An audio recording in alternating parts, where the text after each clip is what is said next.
आरोग्य अंग में उपयोगी घरेलू उपचार अफारा 3 ग्राम अजवाइन 1 ग्राम काला नमक आधा ग्राम सेंधा नमक मिलाकर के गर्म पानी से दें, तुरंत आराम मिलता है। इसे आवश्यकता अनुसार लगातार प्रयोग भी किया जा सकता है।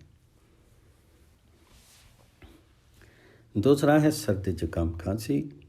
अदरक रस 2 मिलीग्राम, तुलसी रस 1 मिलीग्राम, शहद 5 मिली मिलाकर के प्रत्येक 5 घंटे पर लें। ऊपर से गुनगुना पानी लें। 24-48 घंटे में सर्दी जुकाम ठीक हो जाता है। अथवा देसी घी 10 ग्राम, अदरक रस 2 मिली, 2.5 नग काली मिर्च, गुड़ 5 ग्राम पका करके खाली पेट सुबह लगातार 3 दिनों तक लें। अन्य किसी दवा की आवश्यकता नहीं पड़ेगी।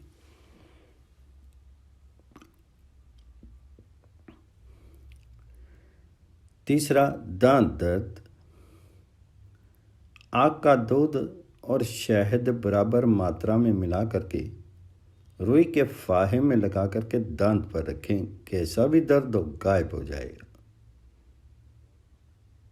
चौथा है दस्त। दालचीनी तथा कत्था बराबर मात्रा में कुल 1.5 ग्राम पीस लें।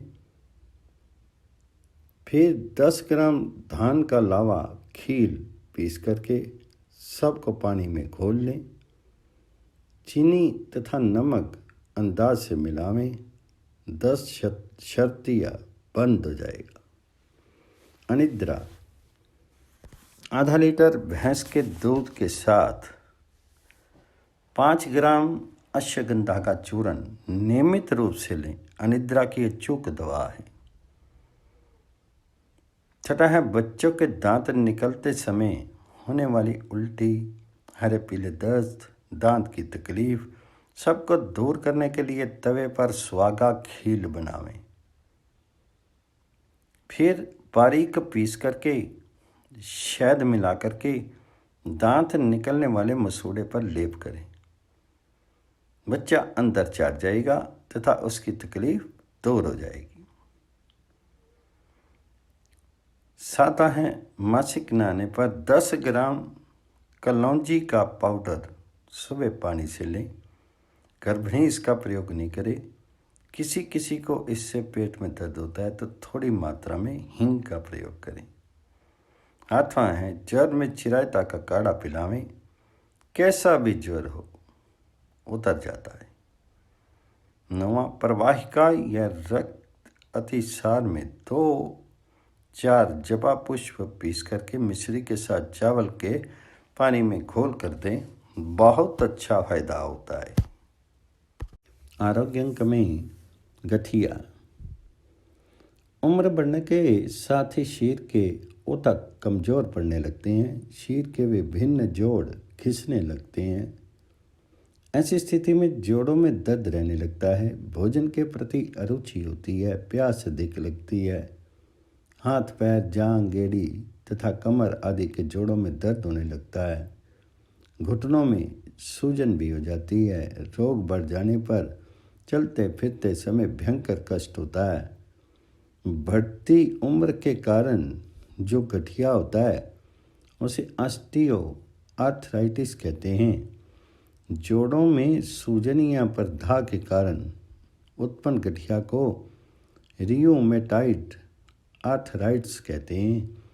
जोड़ों में यूरिक अम्ल के जमा हो जाने के कारण उत्पन्न गठिया को गाउटी आर्थराइटिस कहते हैं। हीमोफीलिया में रक्तस्राव से जोड़ों में खून के थक्के जम जाने के कारण उत्पन्न गठिया को एक्यूट आर्थराइटिस कहते हैं। क्षय रोग और आम वात में भी हड्डी के जोड़ प्रभावित होते हैं। कंधों में जकड़न। कंधों को घेरने वाली मांसपेशियों में सूजन आ जाती है। कंधे स्वाभाविक रूप से हिल डुल नहीं पाते। हाइड्रोकार्टिसोनिका इंजेक्शन तथा अल्ट्रासोनिक किरणों से सेकने पर दर्द में लाभ पहुंचता है। ऑस्टियोआर्थराइटिस लगभग 50-55 वर्ष के बाद ये शुरू होता है। घुटने, कंधे और रीढ़ की हड्डी में दर्द होता है। जोड़ों का कार्टिलेज घिसने के बाद हड्डी घिसनी शुरू हो जाती है। किनारे धार हो जाते हैं। जोड़ हिलने डुलने पर चटकने की आवाज़ होती है। धीरे धीरे दर्द बढ़ता जाता है। जोड़ों की गति कम होती जाती है। ध्यान रखना चाहिए कि ऐसी स्थिति में खूब चलें, हल्का सा व्यायाम करें और औषधि का सेवन नियम पूर्वक करते रहें। ठीक हो जाने के बाद भी कभी पुनः दर्द शुरू हो सकता है। उठने, बैठने, चलने फिरने कष्ट होने लगता है। घुटने पूर्णतः क्षतिग्रस्त होने पर औषधि की अपेक्षा शल्य क्रिया आवश्यक हो जाती है। रियोमेटॉइड आर्थराइटिस ये रोग लगभग 40 वर्ष से अधिक उम्र की महिलाओं में विशेष करके पाया जाता है। घुटने, टखने और हाथ के जोड़ विशेष रूप से प्रभावित होते हैं। रोगी को निरंतर कुछ न कुछ करते रहना चाहिए। इसके साथ ही आराम की भी आवश्यकता होती है। कार्टिसोन के इंजेक्शन से लाभ प्रतीत होता है। असाध्य अवस्था में शल्य क्रिया अपेक्षित होती है। रीढ़ की हड्डी की गठिया, रोगी आगे की ओर झुक जाता है। रीढ़ की हड्डी के अतिरिक्त कूल्हे और कंधे भी प्रभावित हो जाते हैं। ये रोग विशेष रूप से पुरुषों को होता है। गाउट, घुटने के जोड़ के कार्टिलेज में यूरिक अम्ल के दाने जमा हो जाने के कारण ये अपंग कर देने वाला रोग होता है। चिकित्सा में यूरिक अम्ल के दाने ना जमा होने पाएँ इसका उपाय करते हैं। इसके लिए रक्त में यूरिक अम्ल की मात्रा कम करने का प्रयास करते हैं। मादक पदार्थ तथा मांसाहार इस रोग की उत्पत्ति में प्रमुख रूप से सहायक हैं। इन्हें तुरंत बंद कर देना चाहिए। शाकाहार और तनाव रहित दिनचर्या होनी चाहिए। जोड़ों की टीबी, यह रोग कुपोषण से होता है। रोग का आक्रमण जोड़ों पर होता है। फेफड़ों का क्षय रोग भी हड्डियों के जोड़ तक पहुंच जाता है। इसके भी लक्षण गठिया से मिलते जुलते हैं। क्षय की दीर्घकालीन चिकित्सा से इसका उपचार किया जाता है। चिकित्सा है, पहला है प्रातः 1 पुटिया लहसुन आधा किलो दूध में डाल करके उबालें। दूध के आधा पाव रह जाने पर उसे छान कर पी लें। दूसरे दिन 2 1 पुटिया लहसुन, तीसरे दिन 3 1 पुटिया लहसुन। इस प्रकार 11वें दिन 11 1 पुटिया लहसुन दूध में उबाल करके उसे छान करके पी जाए। 12वें दिन से लहसुन की संख्या एक एक करके कम करते जाए। दूसरा, पुनर्नवा की जड़ 10 ग्राम को 100 ग्राम पानी में उबालें और 25 ग्राम शेष रहने पर छान कर पी लें। तीसरी, योगराज गुग्गल सुबह शाम 2-2 गोली गर्म पानी से लें। चौथा, अश्वगंध, चोपचीनी, पीपलामूल, सोंठ, इनका समान मात्रा में चूर्ण सुबह शाम दूध के साथ पिएं। पांचवा, जोड़ों पर सेक करके रेंडी के पत्तों पर घी लगाकर बांधें। छठा, रात को सोते समय 10 ग्राम मेथी का दाना निगल कर पानी पी लें। सातवां, दर्द के स्थान पर नारायण तेल की मालिश करें। पथ्य, गेहूं बाजरे की रोटी, मेथी, चौलाई, करेला, टिंडा, सेब, पपीता, अंगूर, खजूर, लहसुन इत्यादि वस्तुओं का सेवन हितकर है। अपथ्य, चावल, आलू, गोभी, मूली, सेम, चना, उड़द की दाल, केला, संतरा, नींबू, अमरूद, टमाटर, दही तथा समस्त वायुकारक पदार्थ दिवाशयन, अधिक परिश्रम इत्यादि रोग को बढ़ाते हैं। आरोग्य अंक में अमृत धारा के विविध प्रयोग। अमृत धारा कई बीमारियों में दी जाती है, जैसे बदहजमी, हैजा और सिर दर्द। थोड़े से पानी में 3-4 बूंद अमृत धारा की डाल करके पिलाने से बदहजमी, पेट दर्द, दस्त, उल्टी ठीक हो जाती है। चक्कर आने भी ठीक हो जाते हैं। 1 चम्मच प्याज के रस में 2 बूंद अमृत धारा डाल करके पीने से हैजा में फ़ायदा होता है। अमृत धारा की 2 बूंद ललाट और कान के आसपास मसलने से सिर दर्द में फ़ायदा होता है। मीठे तेल में अमृत धारा मिला करके छाती पर मालिश करने से छाती का दर्द ठीक हो जाता है। सूंघने पर सांस खुलकर आता है तथा जुकाम ठीक हो जाता है। थोड़े से पानी में 1-2 बूंद अमृत धारा डाल करके छालों पर लगाने से फायदा होता है। दांत दर्द में अमृत धारा का फाया रख करके दबाए रखने से राहत मिलती है। 4-5 बूंद अमृत धारा ठंडे पानी में डाल करके सुबह शाम कुछ दिन पीने से श्वास, खांसी, दमा तथा क्षय रोग में फ़ायदा होता है। आंवले के मुरब्बे में 3-4 बूंद अमृत धारा डाल करके खिलाने से दिल के रोग में राहत मिलती है। बताशे में 2 बूंद अमृत धारा डाल करके खाने से पेट के दर्द में आराम मिलता है। भोजन के बाद दोनों वक्त ठंडे पानी में 2-3 बूंद अमृत धारा डाल करके पीने से मंदाग्नि, अजीर्ण, वादी, बदहजमी एवं गैस ठीक हो जाती है। इस 10 ग्राम गाय के मक्खन और 5 ग्राम शहद 3 बूंद अमृत धारा मिलाकर प्रतिदिन खाने से शीर की कमजोरी में फ़ायदा होता है।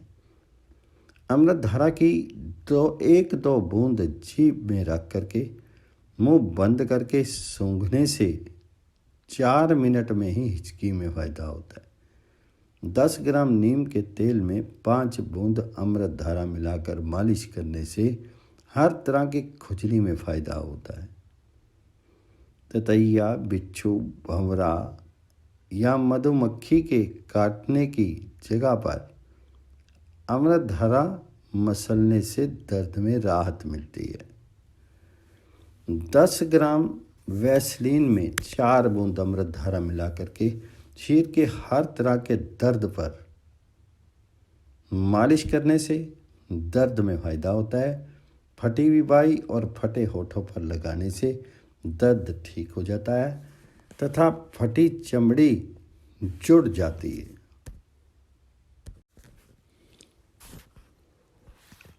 आरोग्य अंक में दर्द हर लाल तेल। आजकल घुटनों, पिंडली, कमर, पीठ एवं पसली आदि में दर्द होना आम बात हो गई है। इसकी चिकित्सा हेतु सस्ता, सरल, अचूक और अनुभूत घरेलू उपाय जन कल्याणार्थ प्रस्तुत है। दर्द हर तेल का अनुभूत नुस्खा। सरसों का तेल 250 ग्राम, तारपीन का तेल 100 ग्राम,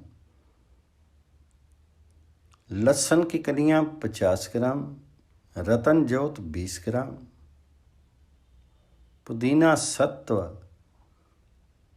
अर्थात आसमान तारा 10 ग्राम, अजवाइन का सत्व 10 ग्राम, कपूर देसी 10 ग्राम। तेल निर्माण की विधि है। सर्वप्रथम एक साफ बोतल लेकर के उसमें पुदीना सत्व डाल दें। अजवाइन सत्व और कपूर को पीस करके पुदीना सत्व की बोतल में डाल करके ढक्कन लगा करके हिला दें। थोड़ी देर बाद तीनों वस्तुएं मिल करके द्रव्य रूप हो जाएंगी। इसे अमृत धारा कहते हैं। सरसों का तेल किसी पतीली या कढ़ाई में डाल करके गरम करके नीचे उतार लें लहसुन की कलियां छील करके छोटे छोटे टुकड़ों में काट लें। सरसों का तेल ठंडा हो जाने पर उसमें लहसुन की कलियां डाल करके तेल को फिर से तीव्र और मंदी आंच करते हुए गर्म करें। तेल को इतना पकाएं कि लहसुन की कलियां जल करके काली हो जाएं। तेल के बर्तन को चूल्हे पर से नीचे रखें और उस गर्म तेल में रतन जोत डाल दें। इससे तेल का रंग लाल हो जाएगा। रतन जोत एक वृक्ष की छाल होती है। तेल के ठंडा होने पर कपड़े से छान करके किसी बोतल में भर लें। अब इस पकाए हुए तेल में अमृत धारा और तारपीन का तेल मिला करके अच्छी तरह हिला दें। बस मालिश के लिए दर्द हर लाल तेल तैयार है। आरोग्य अंक में गौमूत्र का रोगों पर घरेलू प्रयोग। गाय के मूत्र में कार्बोलिक एसिड होता है जो कीटाणुनाशक है, अतः ये शुद्धि और स्वच्छता को बढ़ाता है। प्राचीन ग्रंथों ने गौमूत्र को अति पवित्र कहा है। आधुनिक दृष्टि से गौमूत्र में nitrogen, phosphate, urea, uric acid, potassium तथा सोडियम होता है। जिन महीनों में गाय दूध देती है उसमें उनके मूत्र में लैक्टोज रहता है जो हृदय और मस्तिष्क के विकारों में बहुत हितकारी है। इसमें स्वर्ण क्षार भी मौजूद रहता है जो रसायन है। जो गाय गौमूत्र सेवन के लिए रखी जाती है वह निरोगी और युवा होनी चाहिए। जंगली क्षेत्रों और चट्टानों जहाँ गायों के चरने के लिए प्राकृतिक वनस्पति खाद्य रूप में मिल सके वहाँ की गायों का मूत्र अधिक अच्छा है। गौमूत्र को स्वच्छ वस्त्र से छान लें। सुबह में खाली पेट पीना चाहिए। गौमूत्र पीने के 1 घंटे तक कुछ खाना नहीं चाहिए। स्तनपान करने वाले बच्चों को गौमूत्र देते समय उनकी माता को भी गौमूत्र देना चाहिए। मासिक धर्म के दौरान स्त्रियां यदि गौमूत्र सेवन करें तो शांति और शक्ति मिलती है। सामान्यतः युवा व्यक्ति 1 छटांक से 1 पाव की मात्रा में गौमूत्र सेवन कर सकते हैं। गौमूत्र का उपयोग विभिन्न रोगों में कैसे किया जा सकता है उसे यहाँ संक्षेप में दिया जा रहा है। पहला है कब्ज के रोगी को उदर की शुद्धि के लिए गौमूत्र कई बार कपड़े से खूब छान करके पीना चाहिए। दूसरा, गौमूत्र में हरड़ का चूर्ण भिगो करके धीमी आंच से गर्म करना चाहिए। जलीय भाग जल जाने पर इसका चूर्ण उपयोग में लिया जा सकता है। गौमूत्र का सीधा सेवन जो नहीं कर सकता है उसे इस हरड़ का सेवन करने से गौमूत्र का लाभ मिल सकता है। तीसरा है जीर्ण, ज्वर, पांडु, सूजन आदि में किरात, तिक्त अर्थात चिरायता के पानी में गौमूत्र मिला करके 7 दिन तक सुबह और शाम पीना चाहिए। चौथा, खांसी, दमा, जुकाम आदि विकारों में गौमूत्र सीधा ही प्रयोग में लाने से तुरंत ही कफ निकल करके विकार शमन होता है। पांचवा, पांडु रोग में हर रोज सुबह खाली पेट ताज़ा और स्वच्छ गौमूत्र कपड़े से छान करके नियमित पीने से 1 माह में अवश्य लाभ होता है। छठा है बच्चों को खोखली होने पर गौमूत्र को छान करके उसमें हल्दी का चूर्ण मिला करके पिलाना चाहिए। 7 है उदर के किसी भी रोग में गौमूत्र पान से लाभ होता है। 8वां, जलोदर में रोगी को केवल गोदुग्ध सेवन कराना चाहिए और साथ साथ गौमूत्र में शहद मिला करके नियमित पीना चाहिए। 9वां, चरक के मत के अनुसार लोहे के बारीक चूर्ण को गौमूत्र में भिगो करके और उसे खूब छान करके दूध के साथ उसका सेवन करें तो पांडु रोग में जल्दी लाभ होता है। सेवन से पहले उसे खूब छानना चाहिए। 10वां, शीर की सूजन में केवल दूध पी करके साथ में गौमूत्र का सेवन करना चाहिए। 11 है, गौमूत्र में नमक और शक्कर समान भाग में मिला करके सेवन करने से उदर रोग का शमन होता है। 12वां, गौमूत्र में सैंधव नमक और राई का चूर्ण मिला करके पीने से उदर रोग मिटता है।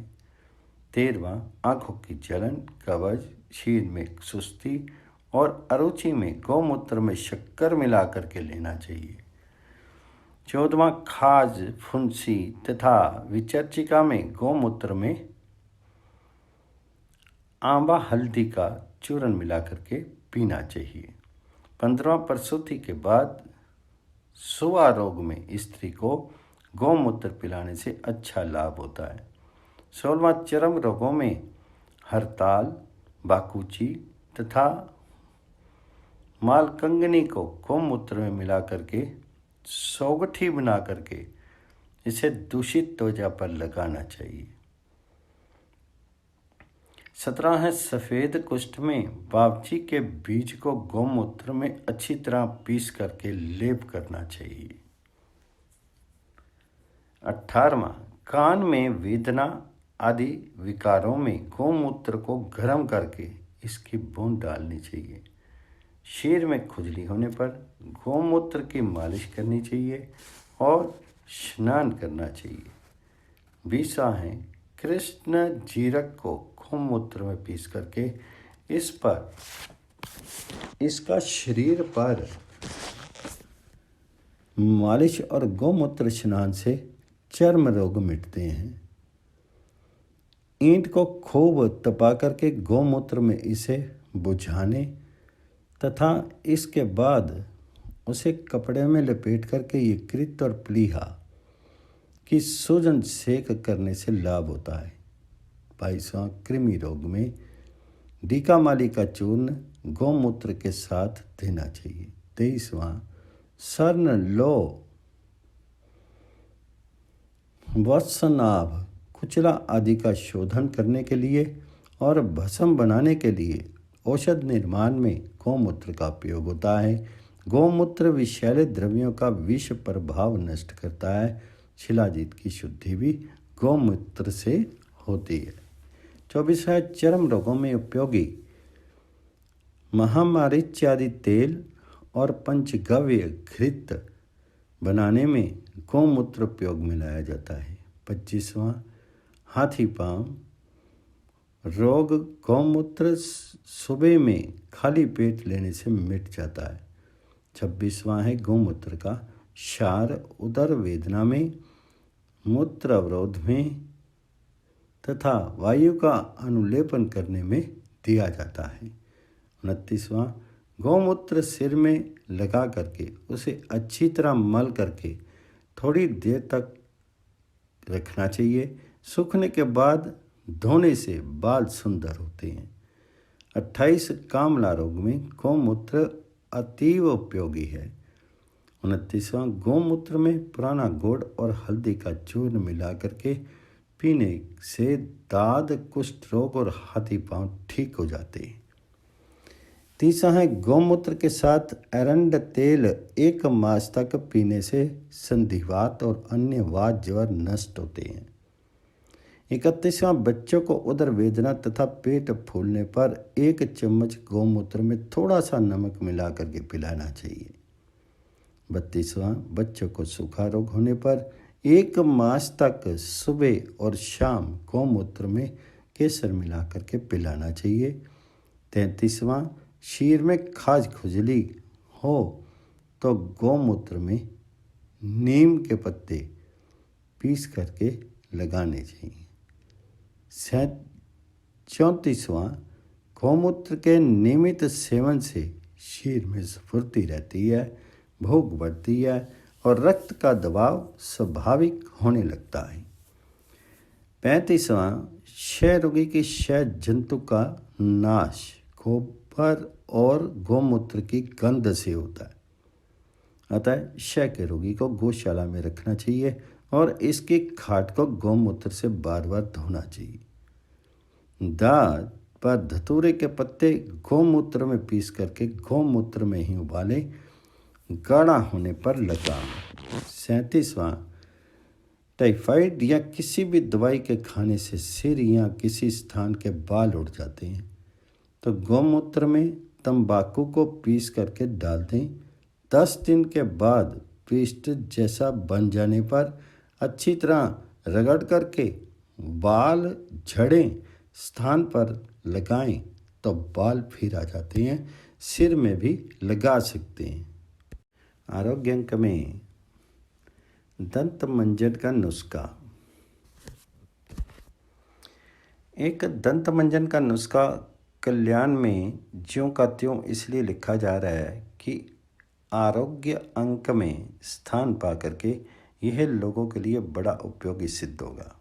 नुस्खा है पीपरमेंट 5 ग्राम, तूतिया 10 ग्राम, काली मिर्च और अखरोट की वृक्ष की छाल 25-25 ग्राम, पठानी लोथ, सौंठ, तुम्बल, अकरकरा प्रत्येक 100 ग्राम,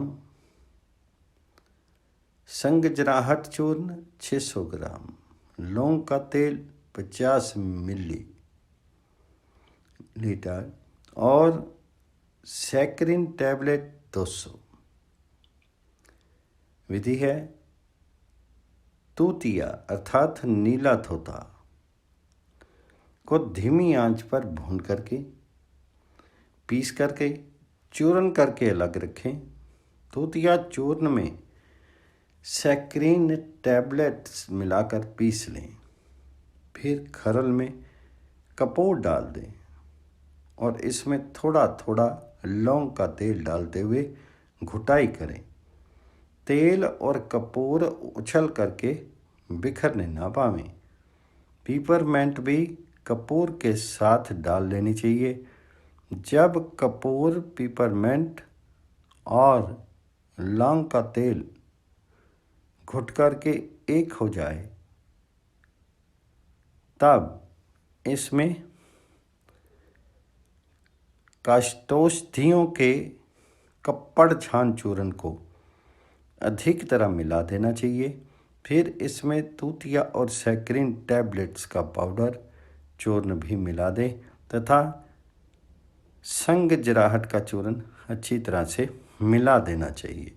इस प्रकार मंजन तैयार हो जाएगा। इसे साफ मजबूत कार्क वाली शीशी या डिब्बे में रखना चाहिए। मंजन दाएं हाथ की मध्यमा बीच वाली उंगली से ही करना चाहिए, पहली तर्जनी से कदापि नहीं। आवश्यक सावधानी बरतते हुए इस मंजन का प्रयोग निश्चय ही लाभदायक है।